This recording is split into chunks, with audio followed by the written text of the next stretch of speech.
I am going to talk about 6 reasons why I do not like the upcoming LG C3 and G3. And I am so upset about this situation that the only reason why I still care is because I have this YouTube channel that I want to grow, and I know I am going to get new subscribers that buy the LG C3 and G3, and I'm still gonna do my best to help them with all the lock settings and all the issues that I'm going to discuss in this video. So the opposite of love is not hate, it's indifference. So that's how I would be. If I didn't have this YouTube channel, I would be like, okay, I just don't care about LG anymore. I mean, with all these changes, I would not buy it. It's that simple. I would not buy an LG TV that comes with these changes that are just horrendous. I cannot understand that. So let's talk about it. This is an HD TV test video that I'm going to have a link in the description of this video. This is the upcoming Panasonic MZ2000 that has the MLA technology. So the LG G3 screen, I bet is going to look like this because it has the MLA. And the C3, I am not 100% sure, but might be. It might look like this too. So take a look at the difference. This is horrendous. Why would you affect the best thing about having an OLED is to have perfect blacks? Why would you change that? Why would you go from this to this? It makes no sense. It makes absolutely no sense. And this is a video of a video. Of course, this is not representative of what you're going to see in person, but you can get the idea. This is not even a very bright room. This is a room with a little bit of ambient light, and the screen is just a Vaseline. It's horrendous. And you might think, man, but that's just on a black screen. Maybe with regular content you're not going to notice that. Well, let's take a look at a different shot where he's not even talking about that. He's talking about something else. Look at the black bars here. Look at the black bars here on this movie. You see the previous Panasonic, which looks like this, you know, C1, C2, all the previous WRGB OLEDs. Take a look at the black bars. They are black, okay? But now take a look at this. This looks like an LCD screen. Why would you do that? To get more brightness. That makes no sense. You know what is the peak brightness of this MLA Panasonic MZ2000? It's like 1500 nits. So it is not worth it. If you tell me, no man, this is 10,000 nits, so you know, it's a huge difference. We needed to sacrifice this. You know, just watch the TV on a dark room. It's not a big deal. I would say, okay man, okay, 10,000 nits. Yeah, I will take that. No, for 1500 nits, that's not worth it.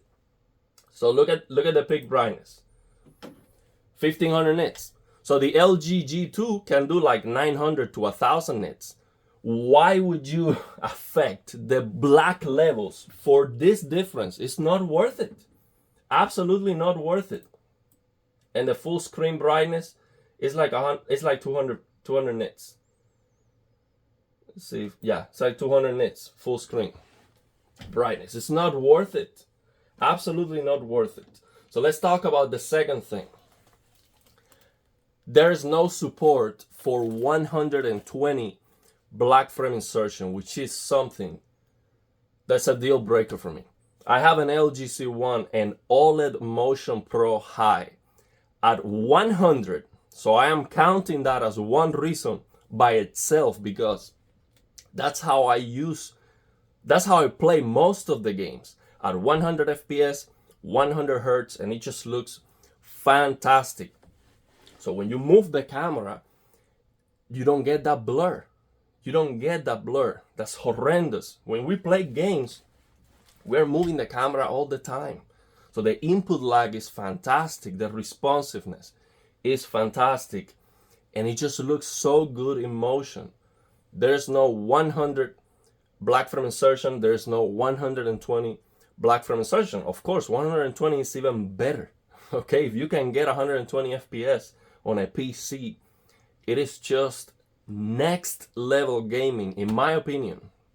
The persistence, based on my testing, is 3.2 milliseconds, which is the equivalent of playing a game at over 300 FPS. It's like 312 FPS. It's like playing at 4K, 312 FPS, but you're actually playing at 120. But the motion clarity is fantastic.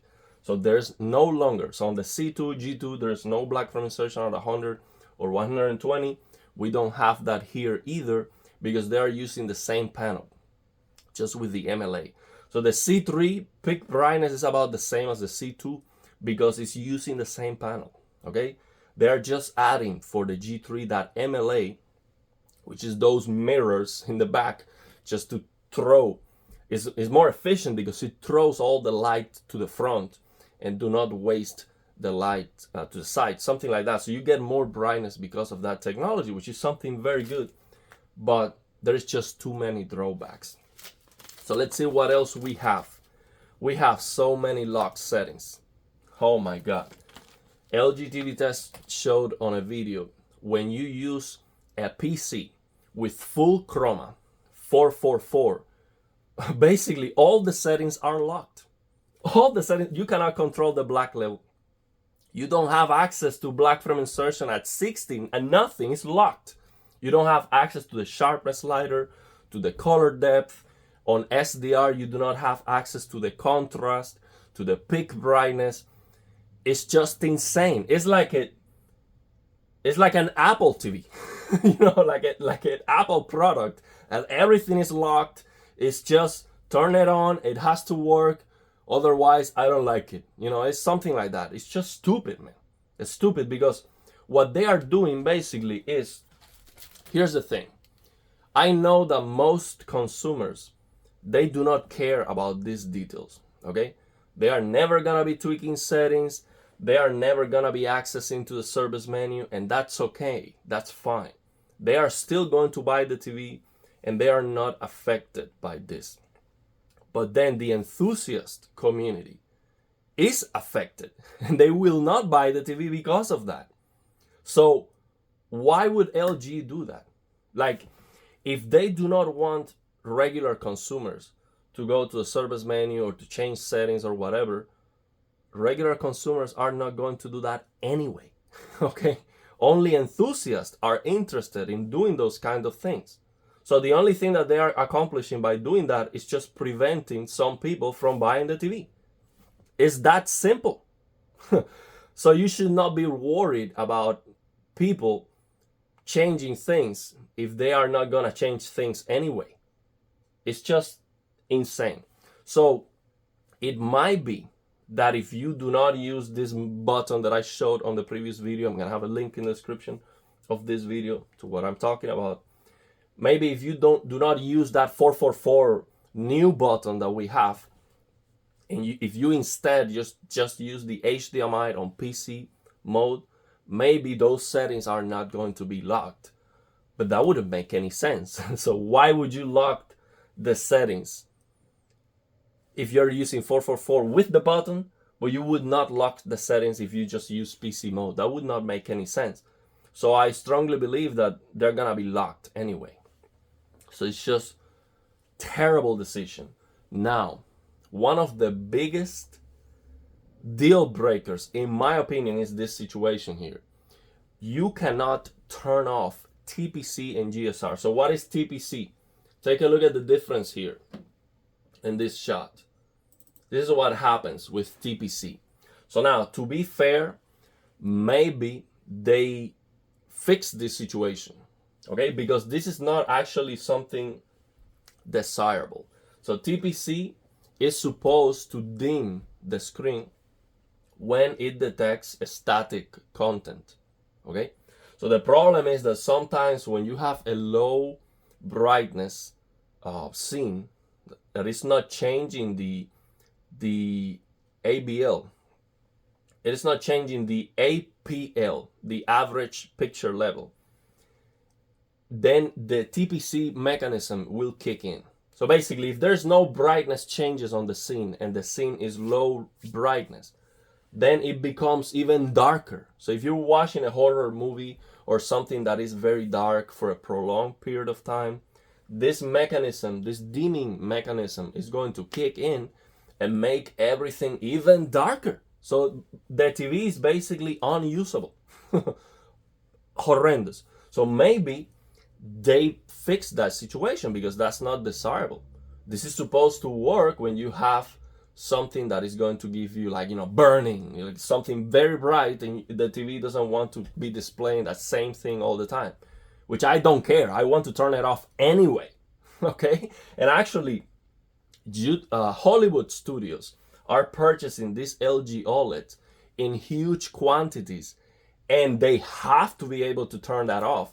So HGTV Test, he was hinting that for Hollywood studios, they are going to give them the option to turn that off. Okay, so there might still be a way to turn that off, and I will figure that out, and I will make sure that I tell you how to turn that off if it's possible, because this is just crap that you cannot turn this off.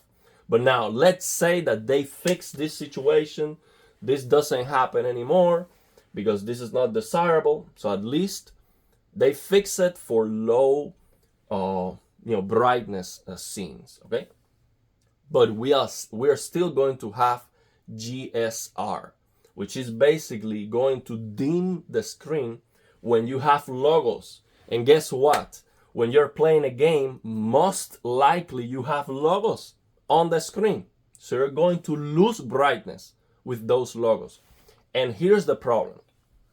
HDR is an absolute. So HDR has a brightness that is absolute. So if you lower that brightness even a little bit, you are completely destroying the picture. It cannot get darker. HDR is supposed to look this bright, and it has to be that way. If you lower the brightness even a little bit, you are screwing up. Not only, of course, the accuracy goes down the toilet, but it's not like, oh, I care about accuracy. It just looks bad. It will look bad. So if you have an LG, any LG OLED from the past, and you turn that off, I promise you, there's no way you're gonna turn that back on again. No way. You turn off TPC and GSR on the service menu, there's no going back. If it doesn't bother you and you're okay with it, just keep using the TV that way. No problem. But if every time somebody tells me, hey, HDIG looks too dark, and I tell them, bro, you have dimming on the TV, disable that and let me know. Most of the time, people tell me, bro, thank you, that's awesome. I love it now. See? So now I cannot tell that. I cannot tell that to a C3 and G3 owner. Just, go and disable the dimming of your TV. But we'll try to figure it out and see if there's a way to disable that crap. So the last thing, of course, and I wrote that down so I don't forget any point, is the price, bro. It's going to be more expensive. Okay, so what is the only thing that you can say about the C3 or G3? Yeah, they are more expensive, but they're going to be brighter, right? Well, no. The C3 is gonna be 800 nits. Okay, just a little bit brighter than a CX, just a little bit brighter than a CX or C1, like 50 nits, something like that, 50, 60, 80 nits. That is completely irrelevant. Okay, so a C3 is an absolute no-go. So what about the G3? It's going to be like 1500 nits, like that Panasonic MZ2000. Yeah, it's gonna be a little bit brighter, man, but you have dimming. So if you give me a brighter TV, but then you're going to dim the screen, what's the point? If you give me an OLED that is supposed to have perfect blacks, but then you affect the black level, what is the point? If you have so many settings so you can tweak the picture the way you like it, but you locked all the settings, what is the point? If the TV is brighter, but you're watching SDR content and the peak brightness setting is locked, what is the point? That's the problem. That's why I am so upset with this crap. Let me know your thoughts and opinions.